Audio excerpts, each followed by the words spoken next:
Good evening to all out there. Thanks for tuning in. Owen Kingsley with CBS 13 here on what turned into a lovely Saturday. We'll get a little bit into the weather coming up in a few minutes. Yeah, thank you for joining us. Saturday's headlines. Again, another edition here. Unfortunately, because of scheduling with college football, we have no 6 p.m. newscast tonight. So instead, we run this segment, give you a little bit of a heads up on what our hardworking weekend crew is working on, bringing you coming up tonight at 11 on CBS 13. So let's just dive into what we have. First off, leading here, we have a story that's only going to be on CBS 13 tonight. A woman named Kathy Aliscu of Scarborough. She came and spoke with us this afternoon. She said she got a call from a friend about some sentimental things that were being cleared off grave sites of Evergreen Cemetery here in Portland. She said she found things cleared off her husband's grave, her husband who passed away in 2014. We also spoke with another man named Arthur Kane of Portland who had things removed from his wife's gravesite 2 weeks ago. So we took a little bit of investigative work here today to try and figure out what was happening.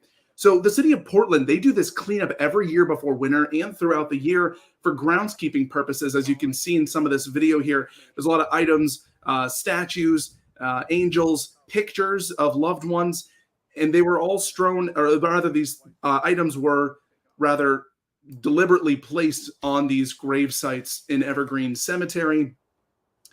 And rather Kathy and Arthur and other people who we spoke with say that their issues are with not knowing what the rules are. So apparently the city removed these things, as I mentioned, for groundskeeping purposes and ahead of winter coming up. They're asking that the city do some more posting of what these rules are to try and have a better idea of what they are and are not allowed to be putting at the grave sites of their loved ones. They say that the rules are posted on the city of Portland's website. However, we will admit they are not easy to find online. Kathy also said that she has seen things removed from grave sites before, but never to this magnitude. Portland's cemetery director, Mike Ciamaga, spoke with us this afternoon. He took over this position last year, but he has 25 years of experience outside of Maine working in cemeteries. He admits the city can do more to explain the rules to the public. When you lose somebody that you love so much, to have this kind of thing happen. I would just like to see a kinder policy and one that's a little clearer for people. But I would think that the rules could be looked at a little more closely to avoid extra sadness for people that come here in memory of their loved one.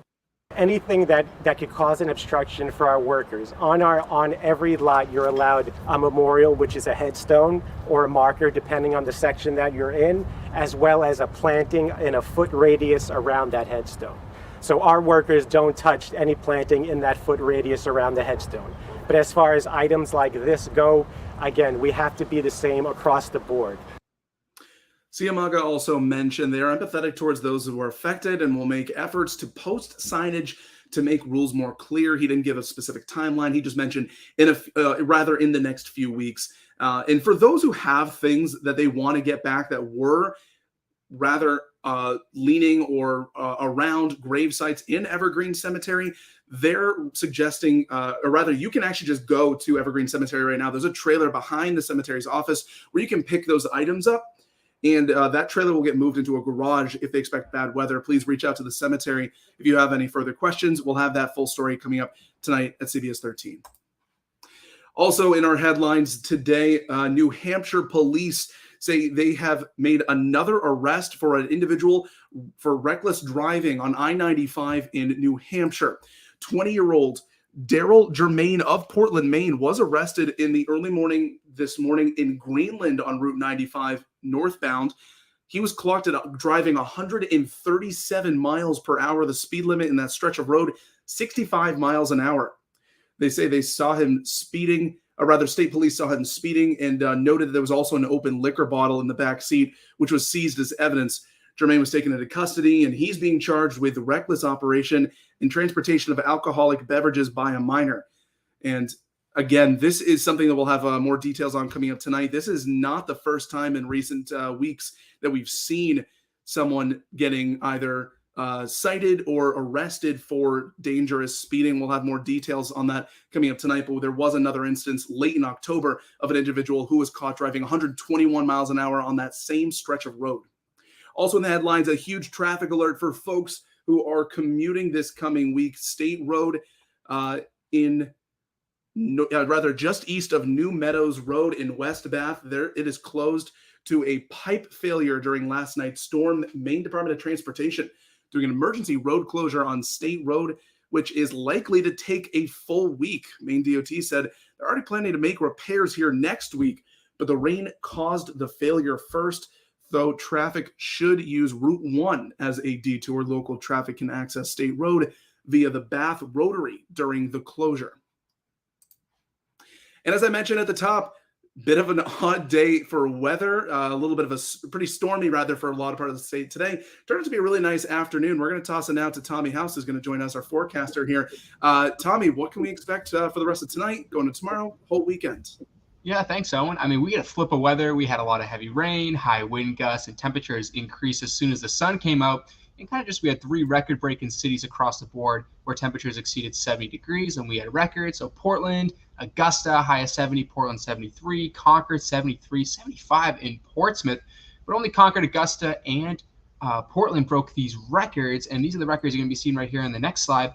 And then these records are broken from 2020. So we're going to have a big change of temperatures coming on up as well. So like I said, we went from record temperatures back down to seasonable and even winter temperatures as we progress throughout the midweek. So kind of a drastic change in temperatures from the 70s and then back down to the teens for lows Tuesday, Wednesday, into Thursday. And then high temperatures inland are going to be in the upper 30s on Wednesday, where I'm going to be timing out a winter event potentially Wednesday into Thursday. That could be affecting snow for the inland and high elevation places in the mountains. More of a mix and rain for the coast here in Portland. So kind of a change of temperatures from summer all the way to winter in just a few days. Owen?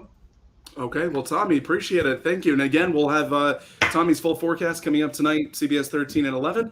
We'll see you there. Tommy, thanks so much. Awesome. Well, that does it for our weekend headlines. Again, no 6 p.m. newscast tonight. Tune in, as I just mentioned, 11 on CBS 13. We'll have a full newscast. We'll have all these stories and a lot more. We're hard at work, and we'll bring you what we come up with. So thank you very much.